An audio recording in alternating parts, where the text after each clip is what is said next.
con relación a este tema, a esta noticia. No es resultado de ningún acuerdo entre gobiernos, de ninguna decisión del gobierno cubano, de ninguna decisión judicial. Supongo que está haciendo el derecho que tiene cualquier cubano de viajar y moverse libremente. No hay madera de mártires en los que organizan este tipo de farsas y operaciones fallidas bajo instrucciones y financiamiento del gobierno de los Estados Unidos. Y hoy los voceros norteamericanos están hablando de militarización del país. Lo que yo llamé una operación fallida, una operación político-comunicacional organizada y financiada desde el gobierno de los Estados Unidos, con fondos millonarios y la utilización de agentes internos, fue un absoluto fracaso. Fue una dilapidación, un derroche del dinero de los contribuyentes estadounidenses. Ojalá que les permitieran a los estadounidenses ejercer su libertad de viajar y que pudieran venir a Cuba y ver la realidad de primera mano y descubrir el engaño del que frecuentemente son objeto, con el ánimo de sustentar una política obsoleta, genocida, violatoria de los derechos humanos, del derecho internacional, que provoca sufrimiento en el pueblo cubano.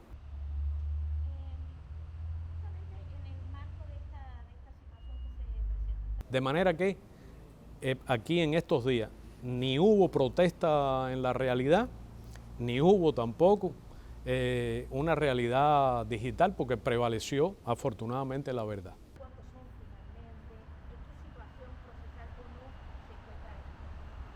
Una de las expresiones del fracaso de esta operación, y me atrevo a decir que probablemente es el primer gran fracaso de una operación político-comunicacional que es frecuente por parte del gobierno de los Estados Unidos, se produjo también en el ambiente digital.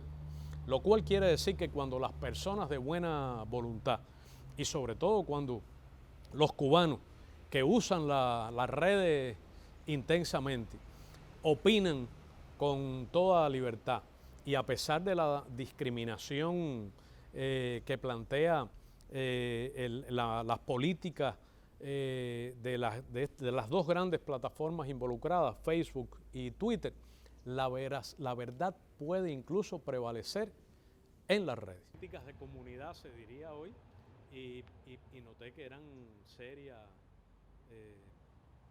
profesionales. De los miles de usuarios de la plataforma Twitter que participaron en esta operación, están en territorio cubano, son cuentas en dominio, cuentas físicamente establecidas en Cuba, usuarios establecidos en Cuba, menos del 2%.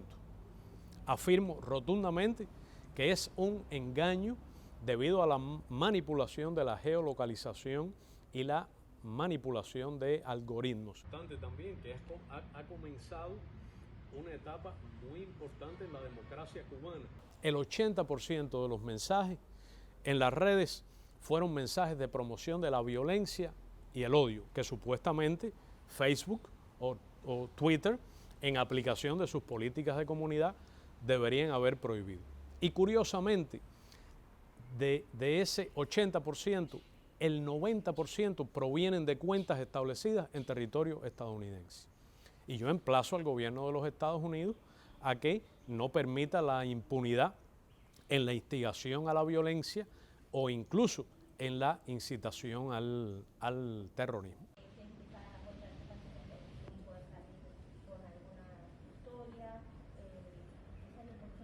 Biden lamentablemente no tiene una política hacia Cuba, lo que está es aplicando, ejerciendo la política de Trump, incluyendo sus medidas atroces de los últimos 2 años y en particular durante la pandemia, tratando de asfixiar al país. Entiendo que para PEI, algo que no ha ocurrido es difícilmente una noticia. Los contactos usuales de las embajadas con la respectiva cancillería, no ha habido conversaciones de nivel político. Es una buena pregunta para el presidente Biden o para el señor Jake Sullivan, tan activo en estos temas, o para el propio secretario de Estado. Curiosamente también, ellos han pasado de la revisión integral de la política hacia Cuba, prometida por el candidato señor Biden a sus electores, a los cubanos en la Florida, a la gente que votó por él, a decir que cambiaron las circunstancias, lo que es un acto de profundo cinismo, de una gran hipocresía.